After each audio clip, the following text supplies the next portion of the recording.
welcome or welcome back to my channel. Today I'm going to Barnes & Noble in search for 3 different Heather Fawcett books because I just did my reread of the Emily Wilde trilogy, or what's a trilogy now and is soon going to become a longer series, because I was so excited when these books were coming out. I have it in 3 different copies. I have the Barnes & Noble copy, I have an Amazon copy, and then I also have the hardback copy because I was so excited I had to buy this book the day it came out. So none of them match. However, I'm going to Barnes & Noble today in search for the Map of the Otherlands and Compendium of Lost Tales, hopefully in the Barnes & Noble edition, mostly because I just adore the deckled edges. As this is Emily Wilde's journal, I think the deckled edges really add to it and make it feel as if I'm reading an actual journal. Also, Compendium of Lost Tales has a pink cover in the Barnes & Noble edition, and that's just so perfect because I love pink. And I'm also planning to hopefully find and buy Agnes Aubert's Mystical Cat Shelter, also by Heather Fawcett. I read it recently from the library and I would love to own my own copy. I've kind of decided that Heather Fawcett is going to be one of the authors that I am going to collect books from. I do this with Stephanie Garber and Marissa Meyer and Brandon Moore. I just want to own all her books because I love her as an author so much. So let's head to Barnes & Noble.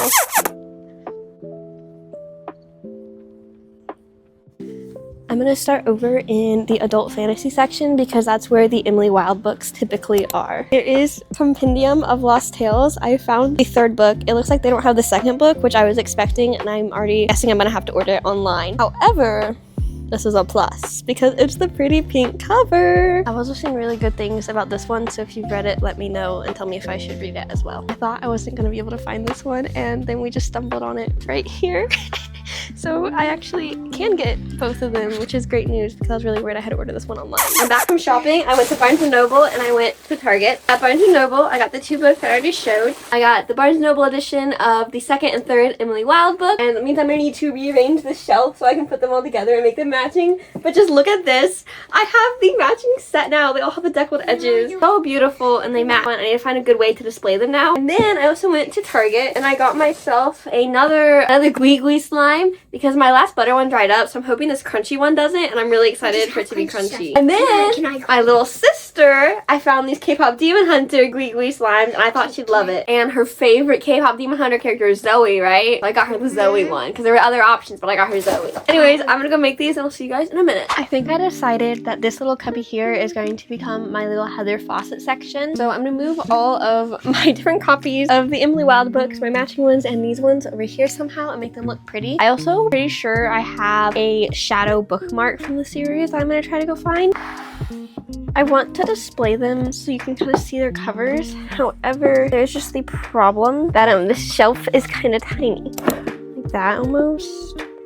I wish I had more room because I think this could be really cute. I'm just going to kind of tuck these back there because I don't want to get rid of them really.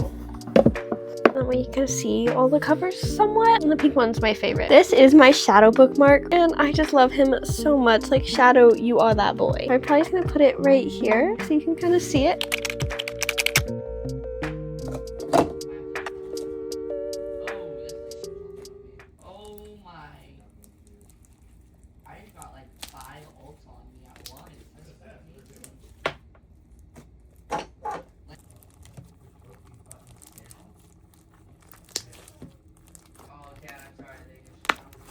It is time to wind down and get ready for bed. To do this, I'm going to do some reading. I'm currently reading The Night and the Moth by Rachel Gillig. I own the Shepherd King duology by Rachel Gillig, and I really enjoyed reading those books, especially book number 2. I was really surprised. Sequels are not usually better than the first book in a series, but that one was. I've also just heard some really good things about The Night and the Moth, so I've been really excited to read it and glad I finally got my hands on it. So far, I'm really liking the main character, Sybil. I really love when there's this naive character that has their own straightforward view of the world, and then that view gets shattered by people outside of their little bubble. I think it's a very important story to learn from mistakes and learn new things about the world and realize that your point of view isn't the only point of view. However, I do think this book is quite predictable. So far, I've predicted about every single plot twist. I'm a little worried I've already predicted the ending, specifically what happened to the rest of the diviners. I'm starting out tonight on page 215, so I'm 58% of the way through the book. So let's just see how long we can get. I'll probably read for about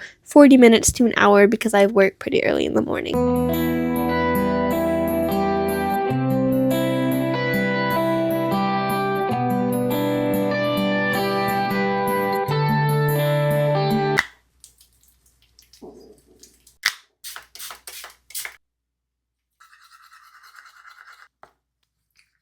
Good morning, everyone. It is about 7 a.m. because I have work at 7:55, so I need to go ahead and start getting ready for that. But frankly, it's a little too early for me, especially during the summer. I really want to lay back down and go back to sleep. However, that is not an option. So I'm gonna finish getting dressed, get my makeup on, do my hair, and then we're gonna go ahead and head out so I'm not late to work.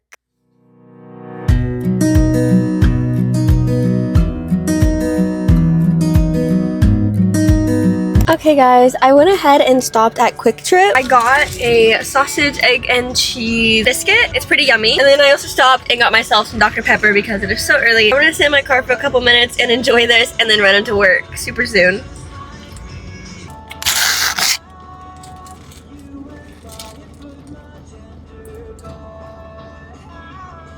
I just got off of work and quite honestly it was a pretty good shift. It was super slow today, so I was actually a little bored and the hours seemed to drag on. However, I am out now and I just want to show you it is nice and cozy and rainy, so I'm super excited to go home and eat some food and read my book for most of the day because it's just the best thing to do when it's rainy out. I ate lunch and I spent in a whole ton of time doing some editing, and of course now that I'm done editing it's not even raining anymore, and that's a little disappointing because I really wanted it to keep raining because it was so cozy.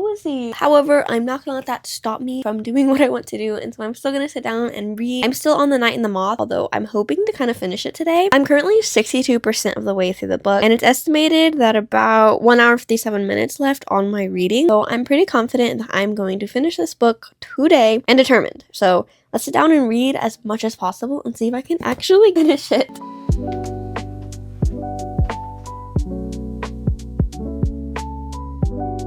The next words I say are going to be spoilers, but I did in fact predict that all of the diviners were going to be dead and basically eaten / drank from by the omens. That bit was a little predictable.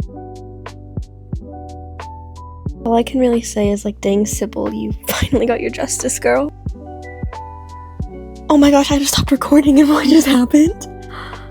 What? Bartholomew! Just finished The Night in the Moth.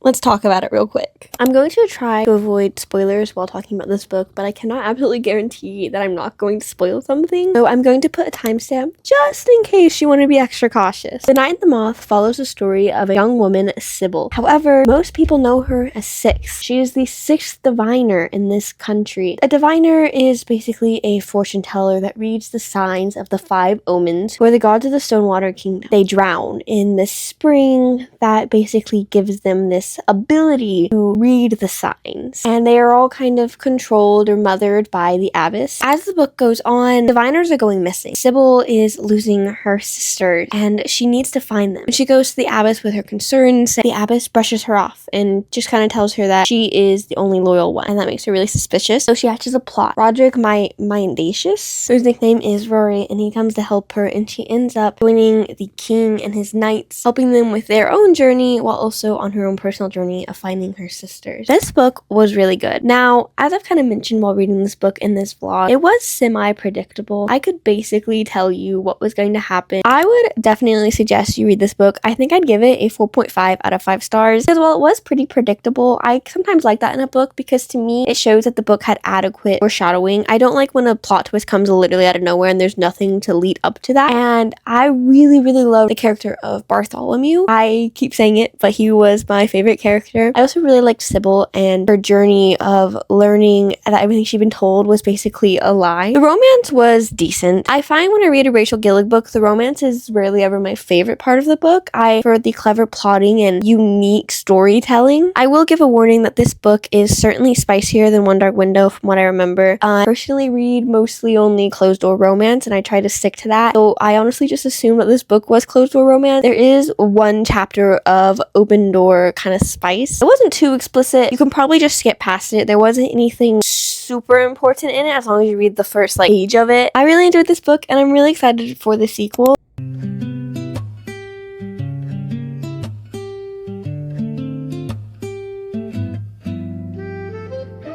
I just played a ton of super fun Stardew Valley with my friends. We had a blast. We made it to like day 10. I did die once already. I'm not very good at the game, but I kind of just enjoy spending time with my friends doing something silly and fun like playing video games. It is pretty late now. It's about 11:20. I do have work tomorrow, but not until the afternoon/evening, so I plan to sleep in. I'm going to finish out my night doing some reading. I'm currently starting A Witch's Guide to Magical Innkeeping. It seems to be a very cozy fantasy, very cute. I think it'll be a nice little refresher from my last read, which was a little more intense. I'm already about 5% in, and so far it seems cute. It is going to be all for this vlog, so I will see you all on Wednesday for a really fun reading wrap up. I'm gonna start reading now and then go to bed. I will see you all next time.